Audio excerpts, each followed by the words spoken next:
Señora Irene Rotela, muchísimas gracias por estar en Más Allá de lo que vemos. Un gusto compartir con usted oficialmente, pues bienvenido Paraguay al programa, al panel de invitados. Es usted la primera representante de su país. Un gusto y un honor contar con una activista con tantos años, aproximadamente 24 años, según lo que estuve investigando más o menos de lo que es en un trabajo de activismo, un trabajo especialista en derechos humanos. Un gusto poder conversar con usted. Muchísimas gracias y bienvenida. Muchas gracias a ustedes por la invitación y bueno, estamos acá para ir hablando y también un poco conociendo más de mi país.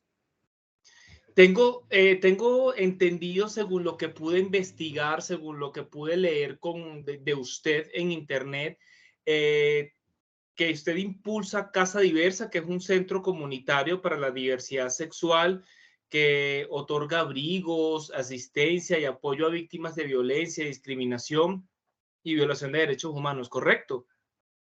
Asimismo, estamos trabajando dentro de este espacio hace 6 años que estamos cumpliendo este año. Y bueno, por ahí, no sé si querés que te cuente cómo arranca, por qué arranca Casa Diversa. Si bien la comunidad LGBTI en Paraguay tiene años de lucha, años un poco de ir activando. Paraguay es uno de los países donde no hay políticas públicas, no existen leyes que garanticen el derecho de las personas LGBTI. Si bien el país se basa en que tenemos una constitución nacional, pero la cual no se respeta muchas veces o no se coloca en un país en un país como democracia, pero de verdad la democracia no llega a muchas personas LGBTI como a otras compañeras también. Entonces, uno de los problemas graves para nosotras es la situación de las personas trans. En Paraguay, el 98% de las personas trans ejercen el trabajo sexual como única opción de trabajo. Hay un 80% de la comunidad trans que no ha culminado la educación. Y también existe mucha situación de violencia en cuanto a personas que sufren violencia. Hay más de 65 casos de homicidios trans no esclarecidos en el país, crímenes de odio que nunca se esclarecieron. Entonces, toda esta situación hace que nosotras las personas trans arrancamos muy joven nuestra identidad. Entonces, a los 12, 13 años empezamos a expresar nuestra identidad y terminamos huyendo de nuestra familia, terminamos huyendo de la violencia, sin educación, sin que haya una protección del Estado, terminamos siendo abusadas porque no podemos hablar de niñas de 13, 14, 15, 16 años que sea trabajo sexual, es abuso sexual.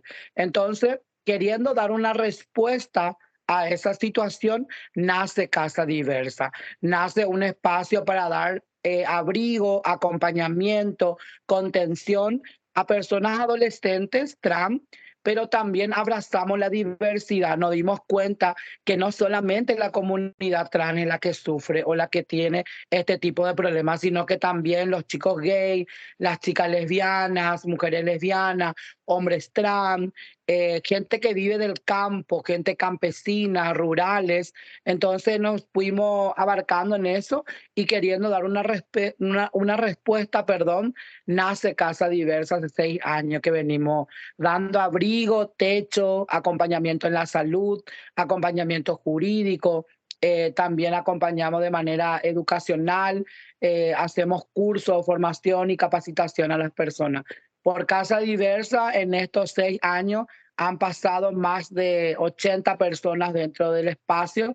De alguna manera hicieron también usar el servicio, como decimos nosotras, de alguna manera, ya sea en la salud, ya sea educación o que necesite también un abrigo. Y eso te puedo contar un poco de Casa Diversa. Señora Irene, actualmente sabemos pues que su país está atravesando un problema político, unos ánimos bien cargados con respecto a lo que fueron ahorita, pues unas elecciones presidenciales que acaban de suceder. Usted me dice que parte de los derechos LGBTI no se ven cumplidos y que la comunidad como tal se ve bastante atrasada o afectada porque no se cumplen, digamos que los derechos humanos o no se cumplen pues los derechos de ser abiertamente de la comunidad LGBTI. Sabemos pues de que el candidato que acaba de ganar es un candidato de un partido que lleva décadas en el gobierno y de alguna u otra forma una sola vez fue interrumpido este proceso, tenían como ganas de que ganara otro partido, sin entrar mucho pues como en política, sin ahondar mucho, aunque ya sabemos que el activismo trans y el activismo LGBTI es política de entrada y de salida. De alguna u otra forma estos derechos no se ven cumplidos por este partido, por este gobierno que lleva mucho rato mandando, o eso viene desde épocas, o este partido, pues digamos que este partido Colorado, que creo que se llama, no le interesa cumplir los derechos LGBTI en Paraguay. Yo creo que Paraguay atravesó una larga dictadura, más de 35 años que el país vivió una dictadura atroz, una dictadura muy fuerte, y tenemos una cultura muy arraigada. Tenemos una cultura machista, una cultura violenta, que hace que socialmente y estructuralmente existan muchas formas de discriminación. Y una de las personas o las poblaciones que sufren el abandono del Estado es la comunidad LGBT. En este sentido, hemos sido gobernados y gobernadas más de 70 años por el Partido Colorado. El Partido Colorado, que tiene una clara eh, demanda de corrupción, de malversación de fondos, de no avanzar como tiene que avanzar. O sea, realmente no vemos cambio, y también fue el partido que estuvo en dictadura. El general Alfredo Stroessner era del Partido Colorado y fue el que tuvo 35 años de dictadura. Entonces, el partido en sí tiene una práctica dictatorial. Entonces, justamente ellos dicen no violar los derechos humanos, pero eso no se ve en la práctica. No se respetan los derechos de las personas. Paraguay no cuenta ni siquiera con una ley contra toda forma de discriminación. En Paraguay, socialmente, hay mucha discriminación, no solo hacia la comunidad LGBTI. En Paraguay se sigue discriminando por la imagen, por el sobrepeso, por ser campesina, por ser de un tipo color, por ser mujer. En Paraguay te siguen discriminando abiertamente por ser LGBT. Entonces, ni siquiera eso pueden tener el partido. Realmente en el gobierno, como vos bien contabas, el gobierno en el año 2008 hubo un gobierno que desplazó al Partido Colorado, pero como siempre nosotras decimos, a veces existen hay el poder ejecutivo, el poder legislativo y el poder judicial, ¿verdad? En este sentido, el Colorado solo perdió el ejecutivo, porque en los ambos otros espacios siempre tenían el poder. Por eso justamente derrocaron, nuevamente hicieron todo un tema para poder echar al presidente, al expresidente Fernando Lugo. Y realmente nosotras no tenemos mucha esperanza con el partido, porque se declara abiertamente un partido conservador, un partido que dice defender la vida y la familia, pero nosotros lo que decimos es que defienden un modelo de familia y defienden algunas vidas nomás, no defienden todas las vidas y tampoco defienden a todas las familias. Entonces, ¿por qué no defienden las vidas de las personas LGBTI? Y te dije un ejemplo claro: habiendo 65 casos de asesinatos atroces de forma violentas hacia mujeres trans, ¿por qué nunca se investigó? ¿Por qué nunca hubo una investigación exhaustiva de los casos? Entonces, este tipo de situaciones yo te puedo contar miles, ¿verdad? Un país donde el partido se declara pro vida, pro familia, pero es muy simpático porque las prácticas no lo dicen eso. O sea, quienes se abanderan con el Partido Colorado no demuestran eso en las prácticas. Y yo creo que uno debe ser coherente como ser humano, ¿verdad? Entonces, eso es lo que nosotros, es lo que le demandamos al Partido Colorado. Actualmente se dice que una de las cosas que quieren atacar, que quiere atacar o que quiere tratar este nuevo gobierno que está entrando a Perú, perdón, a Paraguay, qué pena, dice retomar las relaciones con Venezuela y tocar el tema del narcotráfico que está muy arraigado en las zonas fronterizas.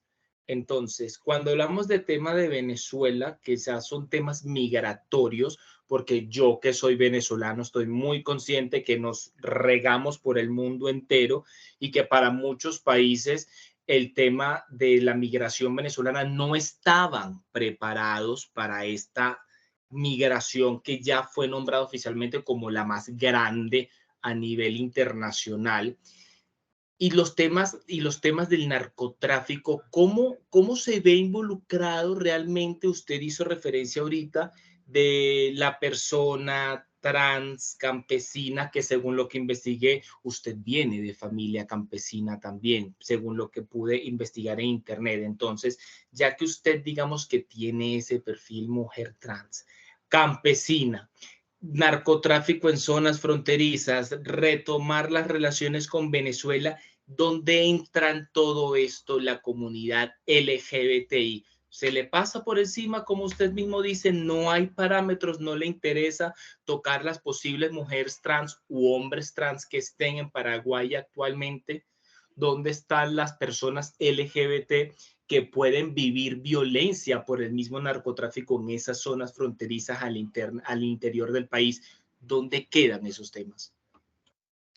Y realmente es la pregunta que nosotras siempre nos hacemos, ¿verdad? ¿Dónde quedan estas situaciones que son, que realmente no podemos decir que son invisibles, son visibles? O sea, cuando un político, un presidente, un senador, un diputado, alguien que tenga a cargo la función pública, no es que no conoce estas realidades, claro que existen estas realidades.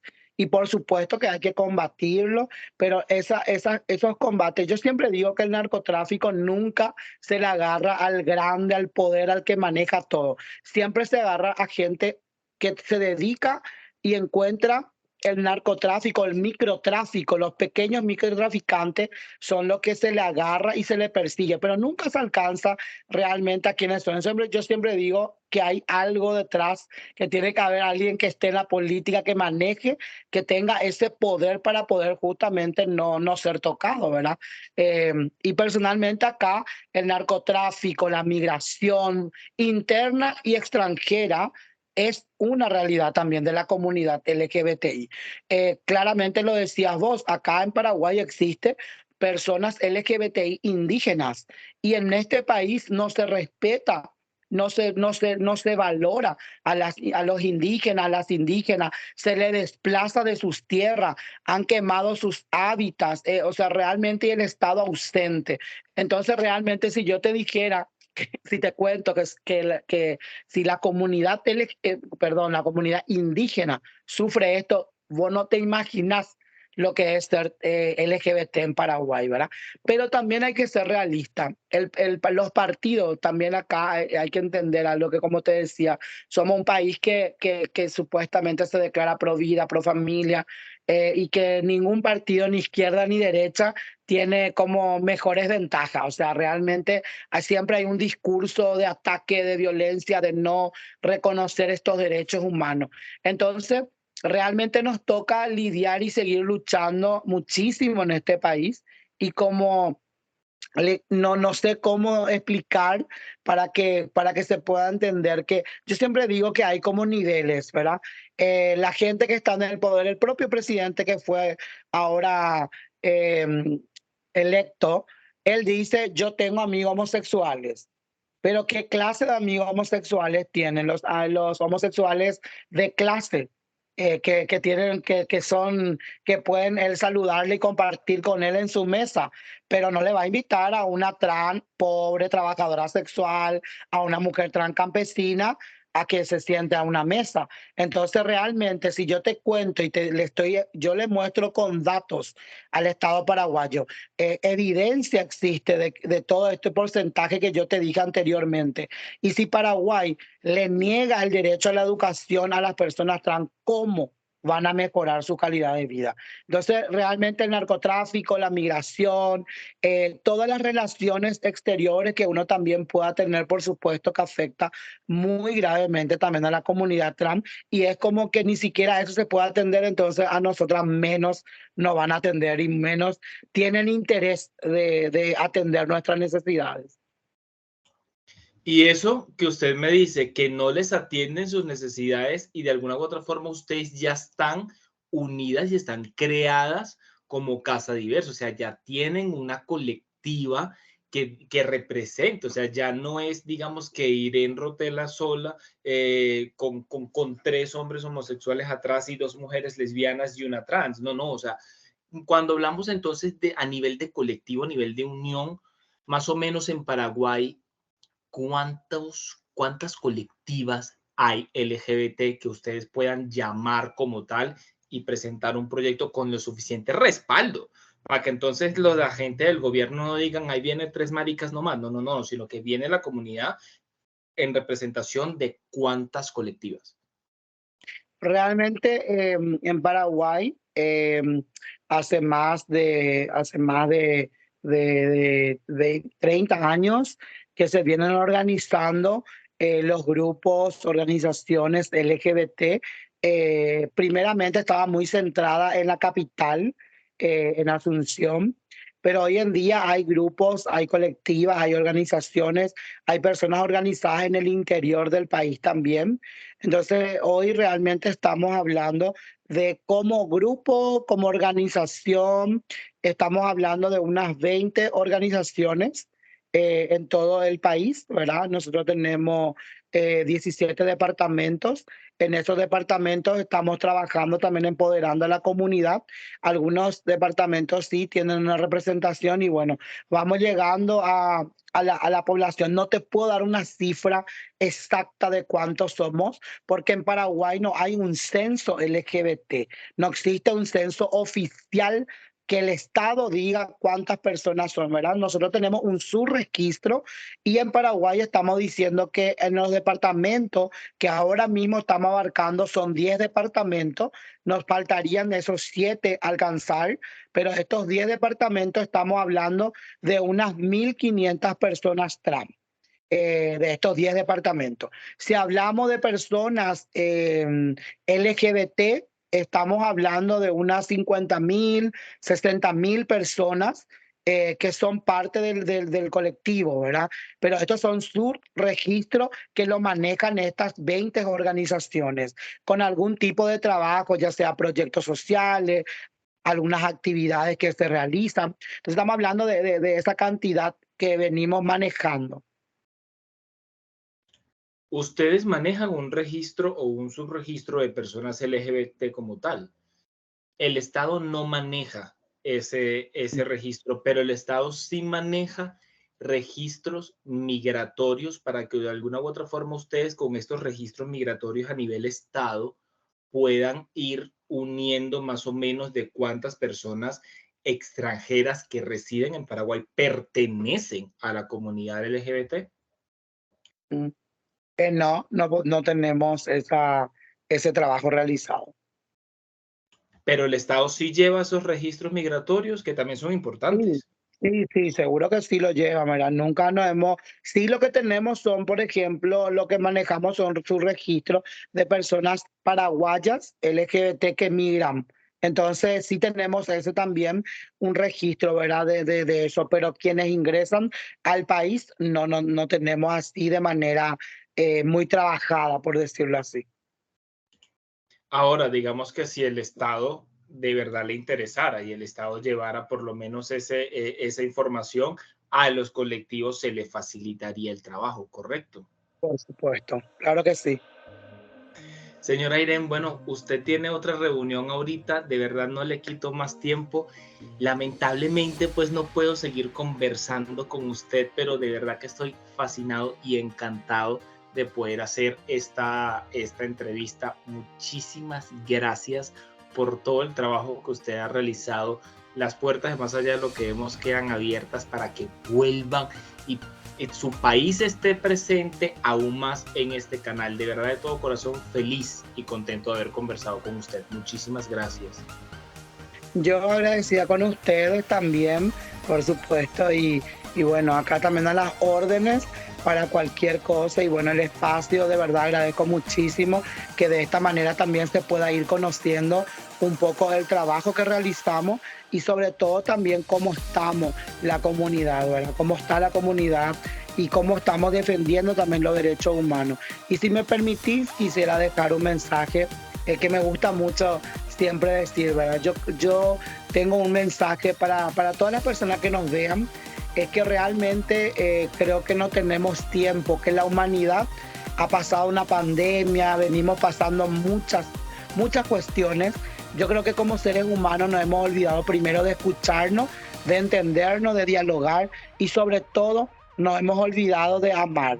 Y yo le invito a la gente a que de verdad empiecen a amar sin importar quiénes sean, cómo sean. Realmente amemos como seres humanos porque la humanidad no tiene más tiempo para el odio. La humanidad solo tiene tiempo para amar. Gracias por ese mensaje tan bonito. Siempre les digo a las personas que pasan por Más Allá de lo que vemos que este programa fue creado para difundir el trabajo que allá afuera ustedes realizan, porque si de verdad los colectivos, las colectivas, las activistas no salieran a la calle a realizar ese trabajo, no se llenaran esos vacíos que a los estados y a los altos gobernantes no les interesa. Y de verdad que si ustedes no salieran a la calle a realizar esas actividades, no existiéramos los hombres homosexuales, no existieran las mujeres trans, no existieran las poblaciones afro y no existieran las poblaciones indígenas. De todo corazón, muchísimas gracias. No le quito más tiempo. Seguimos en contacto y Dios me la bendiga. Muchas gracias.